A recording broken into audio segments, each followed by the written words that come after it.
How are you? It's Dr. Amoso. Today we want to learn about the French Revolution. We want to look at the background information of the French Revolution. What inspired the people in France in 1789 to take up their arms and revolt against the government of Louis the 16th? So let's write this up again. The French Revolution. The French Revolution of 1789. Then we write something, the background information. The background information. What took place in France before the revolution of 1789? In France, before 1789, we discovered that there were so many people who were in the country. According to so many attested books, they say that France it had a population of 28 to 29 million. So there were so many people in the country. These people who were in France, they were divided into different classes. There was classism that existed in France. Now let's now look on the people who were in France during this particular period of time. Let's start number A. We have got people who were known as the nobilities. These were the people who dominated the political environment of what France. We had people who were known as the upper nobilities. We also had people who were called the lesser nobilities. We also had people who were called the nobility of the robe.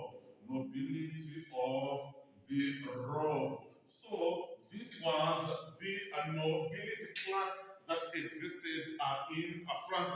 The upper nobilities, they were the people who possessed large tracts of land. They were the people who enjoyed so many privileges. They were exempted from paying taxes. They enjoyed hunting. They enjoyed what fishing. And you see that the people who were in these upper nobilities, they were given important posts in the government. They were the people who were given posts like becoming ministers. For example, you can become an ambassador of France to other countries. So the people who were ambassadors, they came from the upper nobilities. The army, the major generals, the people who commanded the army, they also came from these upper nobilities. There was a saying that used to be said during that particular period of time. You were born a nobility, you died a nobility. If your father was a nobility, you also automatically became a what? An upper nobilities. These people now, they enjoyed everything that was taking place in the country.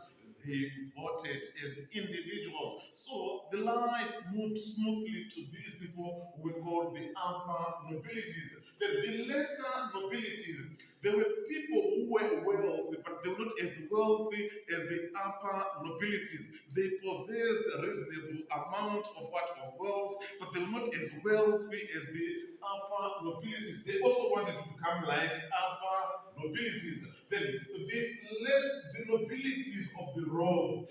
These were people who worked for the upper nobilities. They were loyal, they had respect. Whenever the upper nobilities came, for example, if you worked for the upper nobility, they ran around, they saluted. So because of that now, they will say, no, you are respectful, you are loyal. So we are now giving you the name nobility of what? Of the robe. But still, they suffered. They also wanted to become like the upper nobilities. So this was the first class that we had, which was called the nobilities. Let's move on and talk about number B. We also had a class which was called the clergy. The clergy, it was the church. And in the church now, we see that we had people called the archbishops. The bishops. We also had people who were called bishops.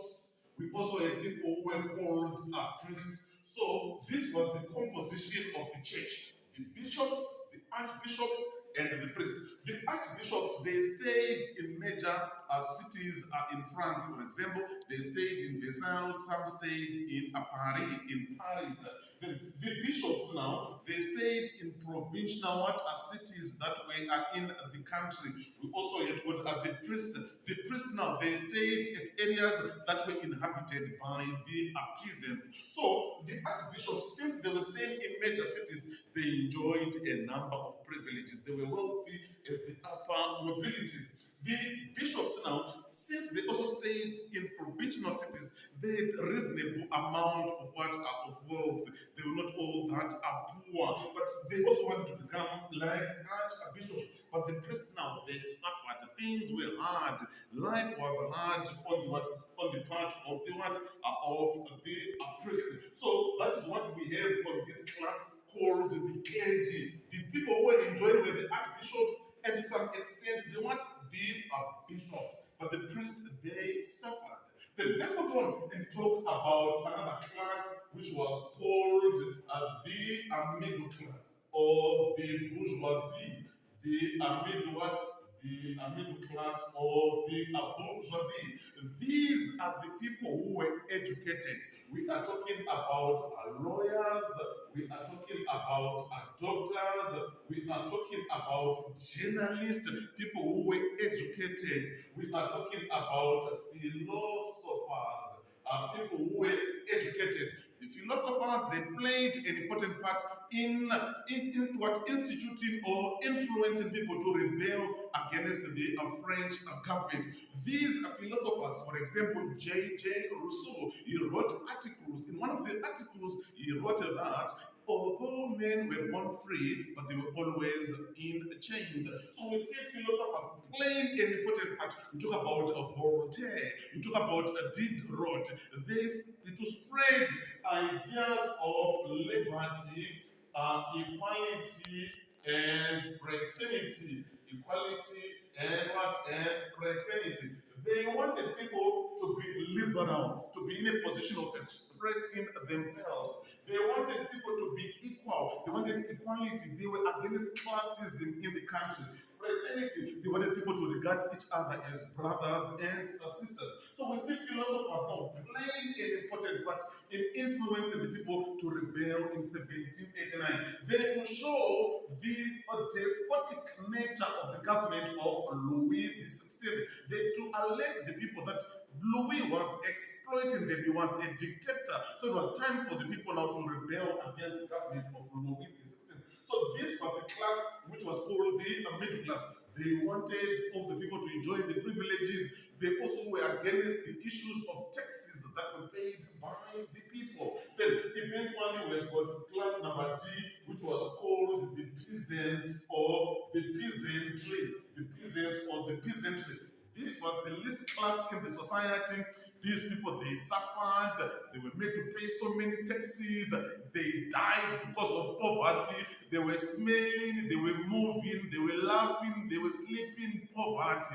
Things were bad on the part of the peasants. So because of that now, they were left with no option except to what are dead, what was taking place in the country. Why? It is because they were not given opportunities to say out what they wanted to say against the government of Louis the 16th. They were made to pay taxes despite the fact that they were poor in the country. So because of that now, we see that they were the people now who decided to rebel in 1789. They to say enough is enough. Miracle, you to lead the peasants and to say that we are supposed to enjoy the same privileges that were also enjoyed by the upper nobilities. So we are seeing inequalities. We are seeing that people had so many grievances. People wanted changes to be done in the country. So because of that now, it explains why the revolution broke out in 1789. So these are the classes that existed in France. These classes now, we see that they were different, and that difference now explains why the revolution occurred in 1789. Thank you so much. It's Dr. Moso.